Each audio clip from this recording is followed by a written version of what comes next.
Week-long pretrial hearing for the man accused of killing conservative activist Charlie Kirk wrapped up today with the defense calling one final witness. It's now up to a Utah judge to decide if there is sufficient evidence against Tyler Robinson to take this case to trial. CBS News legal contributor Jessica Levinson joins us now. Jessica, what did we learn this week?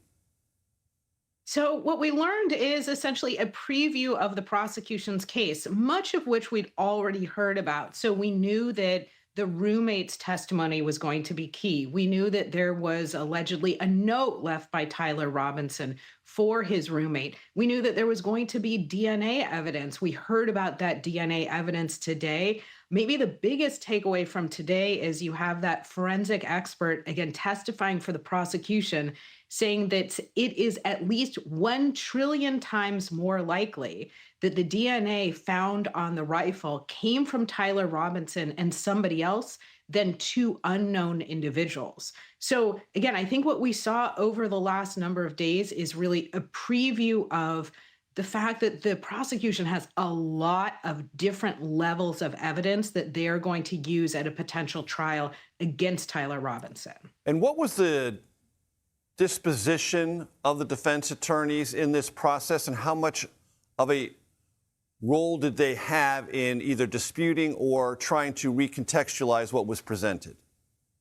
Such an important question. So, as you know, what we're talking about here is a preliminary hearing, and the standard that you need to show to move forward, the prosecution's burden, is to show that there is probable cause. And that actually means that there is a reasonable belief that this crime occurred, we know a crime occurred, and that Tyler Robinson committed these crimes. You do not need proof beyond a reasonable doubt, which of course requires a virtual certainty that Tyler Robinson did in fact commit these crimes. Now, I start with the burden of proof because that really feeds into what the defense needs to do here, which is the defense is just trying to, frankly, do what I think is almost insurmountable given the amount of evidence, to try and argue to a judge there's not probable cause here. What we saw is a little bit of a preview of the defense's strategy here, where we saw the defense try and question the credibility of the evidence and try and essentially poke holes in the prosecution's argument. I didn't hear them give a full alternate theory of the case, and I frankly think it would be strange to see that at this point in the case.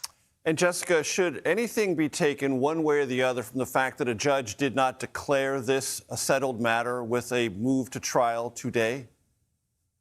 I'm not taking anything from it. I still think that when it comes to that relatively low standard of probable cause, again, a reasonable belief that these crimes were committed by Tyler Robinson, I still think the prosecution is going to pass this threshold.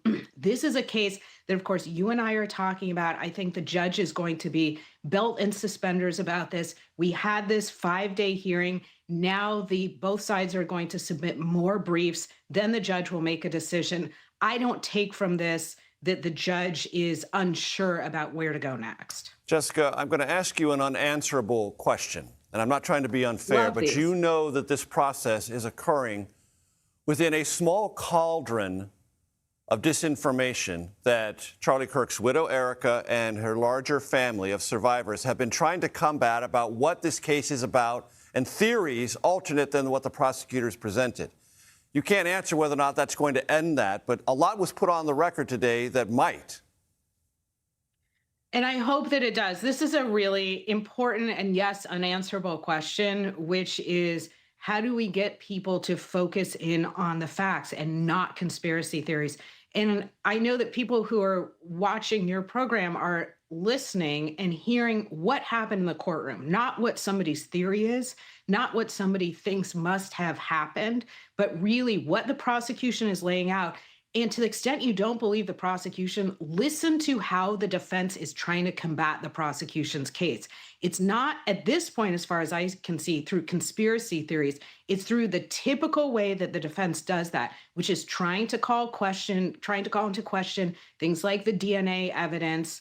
And I think it's so important for us to focus on what both sides argue in a courtroom as opposed to social media and elsewhere. Jessica Levinson, appreciate it very much. Thank you.